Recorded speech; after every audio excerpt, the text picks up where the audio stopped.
about stuff and say, Jay, you're crazy, or, the reason why we didn't do this, or the reason, or whatever.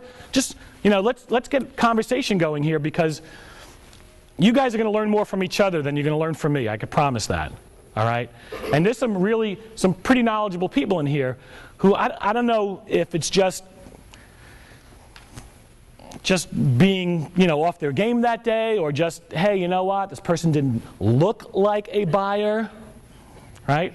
I remember when I was selling down in Prince George's County years ago, I had an assistant who worked with me, and someone would pull up, and the first thing my assistant would do was look at their car. I mean, right? I mean, it happens all the time, right? And they would look at their car, and she'd say, oh, man, this person's going to buy. They got a Mercedes. I'm like, that's how you're judging the person? Yeah, they got a Mercedes, but they probably have a $1,200 payment on it. So they probably can't qualify. And who cares what kind of car they drive? I'd rather them, drive up in a piece of junk. In fact, I don't even want to know. I don't even want to know what they drive. Let's find out if this person is qualified. And how we're going to find out? We're going to ask them.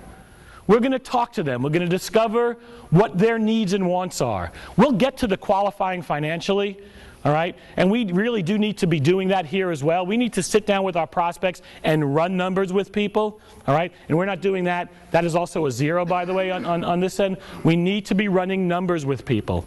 People won't buy a home unless they know how much it costs. And when they're going to the competition, and if they've left Classic, and then they go to the competition, and the competition says, you know what? Let me run some numbers with you. Let me show you what your payment's going to be. Let me show you the options in this home. Let me show you what it's going to cost. Then at that point, it's fair to ask for the appointment to come back. It's fair to ask for the sale, because you've given me all the information. I'm walking out knowing exactly what my monthly payment is. I'm walking out knowing what it's going to cost me.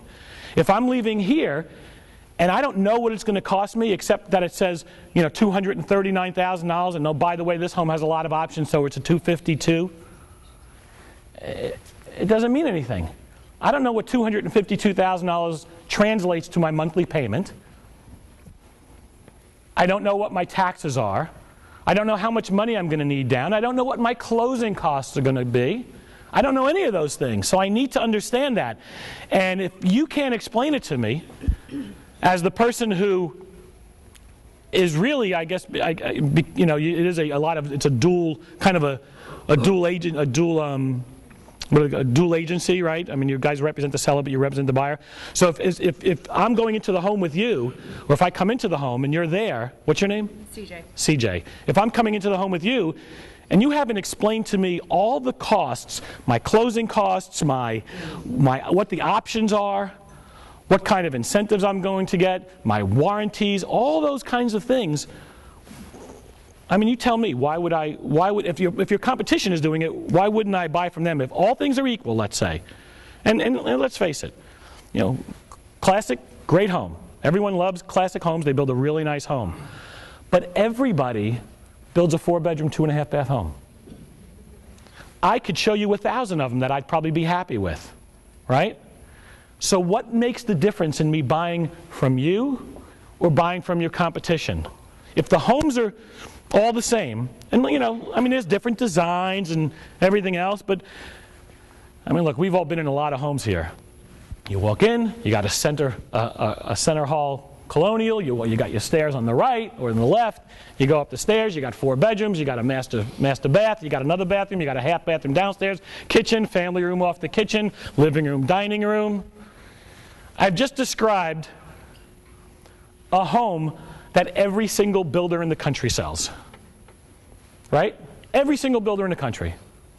All right? Some builders, you call it the luxury home builder in the country, the best luxury home builder in the country. All right? If you're one particular builder. If you're another builder, you call it your home, your way. Right? And you've seen that before? Your home, your way. What does your home, your way mean? Means nothing. Means you want to move a wall? Oh, right, fine, so we'll take down a wall. Now it's your way. Now it's custom. Now it's a custom home all of a sudden, right? That's all it is. But I've just described the same home that every single builder is doing. So what makes them want to buy Classic? And it's got to be, there's got to be only one answer to it. And what is it? I mean, someone give me the answer. Extraordinary service. Extraordinary service, right? Value. What else? We're missing the one thing. What is it? What does it got to be, guys? Unique selling position. Relationships. What else? Location, but we're not there yet. If I have a 4-bedroom, 2.5-bathroom over here, from Charter or from Keystone or from whoever it is, or S&A, and I've got a 4-bedroom, 2.5-bath over here from Classic, and really, for all argument, put everything aside, the homes are pretty similar. The locations are within a block of each other, so taxes and school districts are not the issue. What is going to make me buy from one versus the other? Trust. Who said that? Emotion. Salesperson? Yes. And you know what? Oh, Then someone give me the other answer. That's the answer. backed by logic or something. All right. She has the answer that I'm looking for. Okay, and I can't. You work. I'm looking for from these guys. That is what. I don't care.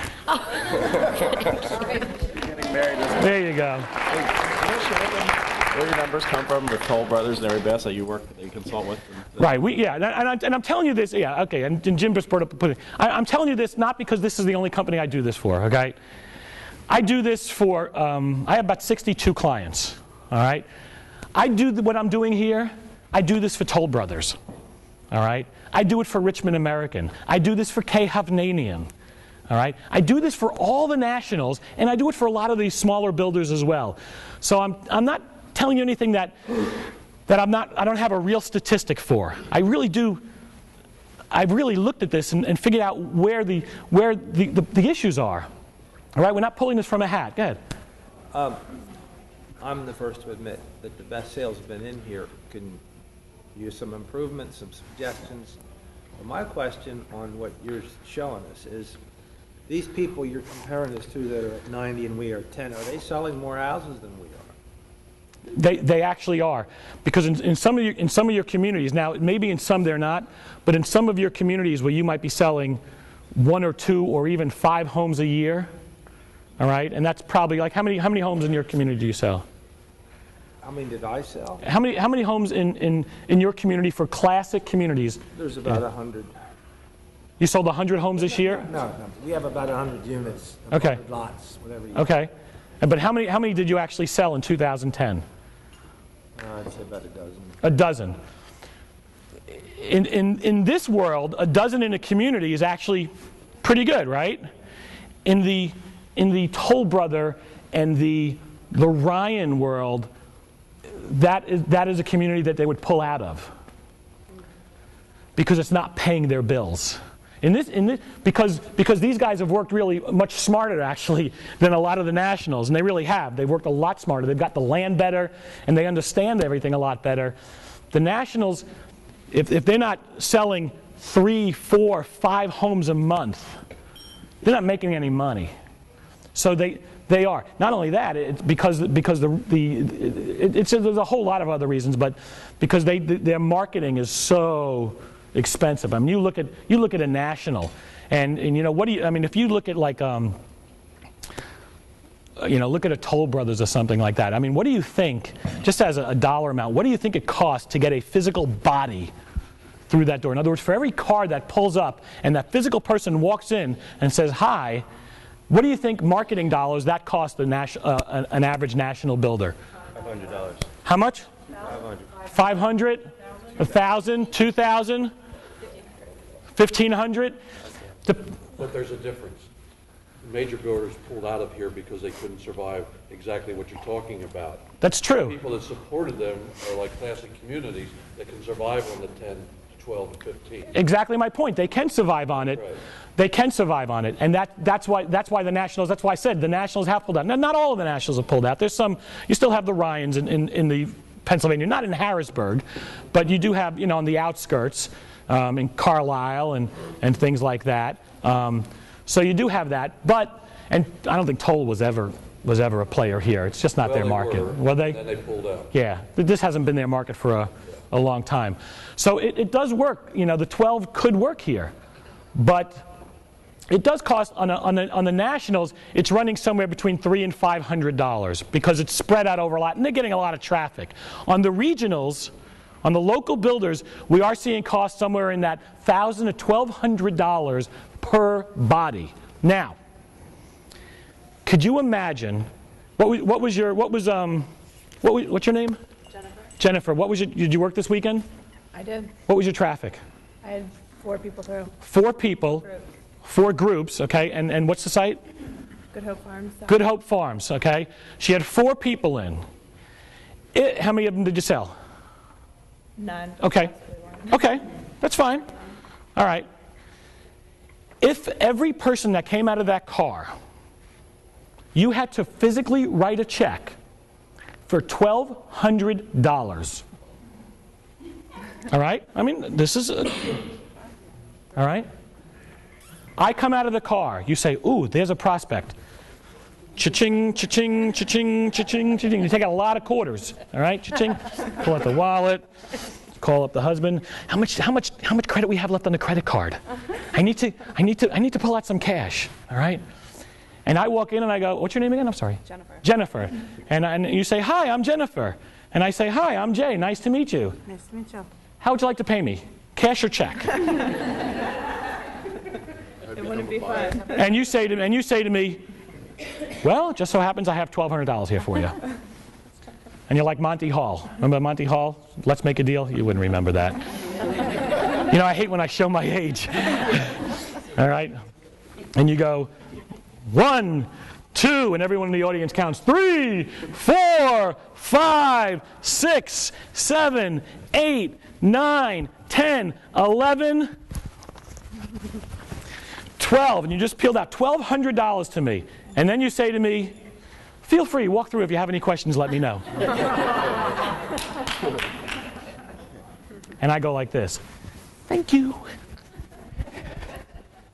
Right? And the next person comes in.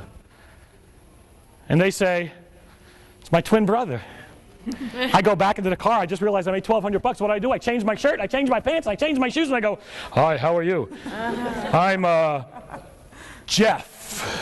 That's it, Jeff. And you say, hi, I'm Jennifer. And you go, how can I help you? And I say, cash or check? And you say, cash. Boom, boom. And you start peeling off $1,200 again. Feel free, go through the home. If you have any questions, let me know. And I'm out the door again. Okay? It's not going to take you more than once, all right, to realize that I probably need to change my strategy here. Probably need to change up my presentation because this is costing me a fortune. All right? So now I want you to look at it like this. Every time someone comes into your home, and I'm not picking on you, you just happen to be there and you got that seat, and shame on you. All right? You got that seat. And every time someone comes in to the door and you say, hi, I'm Jennifer. And they say, hi, I'm Jay. You know what's happening? These guys have just written a check for $1,200. Every single time. Every single time. Now, how does that make you feel? It wouldn't make right. It wouldn't make me feel good either. Because these are nice guys. They've got kids to feed. A dog. Granted, it's a little dog and it doesn't eat a lot of food, but it's still a nice little puppy. Buddy. We love Buddy. And all the little treats that Buddy leaves around the office when I'm there. All right? Buddy dog sitter. We know, right? There you go. So it's $1,200. So we need to change the way we are addressing every single person that comes in the door, thinking that, hey, this is our shop. Right? If you worked in a Jiffy Lube, you would be wearing a Jiffy Lube shirt, and you would treat that person as if they were gold, right? Every prospect that comes in is a gift. It really are. They really are a gift. Why? Because there's just not that many nowadays. And everyone who comes in is probably a pretty good prospect. But we have to actually find out how good they are. And the way to find out how good they are is not to say to them, hi, feel free, go through the home. If you have any questions, let me know. Because you can guarantee I'm not going to have that many questions. Because first of all, if that's the way you're going to treat me, pretty much any information that you're going to be able to give me from this, I could probably pull off the internet. And in fact, if we do the right probing and the right questions, we're going to find out that they did come from the internet. All right? 80 to 90% of all traffic nationally, and this is not just national, but this is all builders in the country, regional, local, national, as long as they've got a web presence, 90% of all traffic comes from the internet. All right? Now, who here shops on the internet? Right? 90% of you, from what I saw in the hands, maybe even more. 90%, let's say. All right?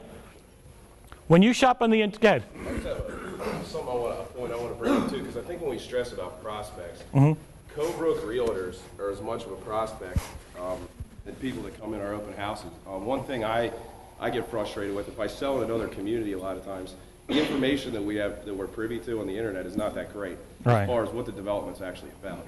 I accompany, and one thing I've started doing, it's helped, and I know a lot of other realtors do it too, but when I have a co-broke showing, I call that realtor before the showing, and 90% of the time I attend that showing. I've found that, number one, it's easier on that realtor, because a lot of the people that we work with too, we get frustrated with at times because they don't always know what they're doing. And I think if we accompany that showing, we can control it, and then also get the information there that's prevalent to that buyer that the co-broke might not bring. Because at the end of the day, we're all there to sell. We love to double dip them, but at the end of the day, a co-broke, in my opinion, is just as valuable as a prospect that walks in that door. And sometimes more, because they're actually probably been financially qualified. Well, they should be, or that person does. Hopefully. But the bottom line is, and I see that is, when I get that showing on my phone, the email comes up, I always call that agent. I say, can I accompany you on your showing? I say, hey, let me take it from there. You'll get your commission, so on and so forth. It makes our job sometimes so much easier, and I think a lot of times we lose sight of that. A lot of people on co-brokes are not always easy to work with. Right. And I think that that's something that is vitally important if you're really doing your job as a listing agent. That's a great point. a lot of times we're so protective over our and if you're really over our people. Listing agent, a co-broke is the same as Joe Blow coming in your open house. There's no difference. And if you don't get them the information, they don't know how are they going to sell it. And you guys, in this circumstance, you guys actually represent classic communities. So who's going to know more about the classic communities? Steve, who's in that home every weekend and knows not only the product but knows these guys, or Jane Smith, who was just a laid off teacher and just became a realtor last weekend, whose cousin wants to buy a home, and says, oh, you know what, let me get you in the car and I can just show you a bunch of different homes. Well, 90% of the people that do this don't know new construction at all. And right. That's the biggest thing. I was very naive to that when I first started. Now I know. They don't know. So if you don't give them the information, they have no clue. And it really is, it's a very different world, not only for the salespeople selling new construction, but it really is a very different world for the buyer who buys new construction. And they need to understand that. And some people just don't want to, some buyers just don't want to go through that. It's like, ugh, I don't want to go through it. And some are like, wait a second, I could pick my countertops, I could pick my cabinets, I can pick my carpet. This is great, and I don't have to buy somebody else's dirt, Those are great things. So we want to focus on that. And that's really great points. So we need to go through the qualifying a little bit more. So on some of your handouts, and I actually have, I think the very first question is, what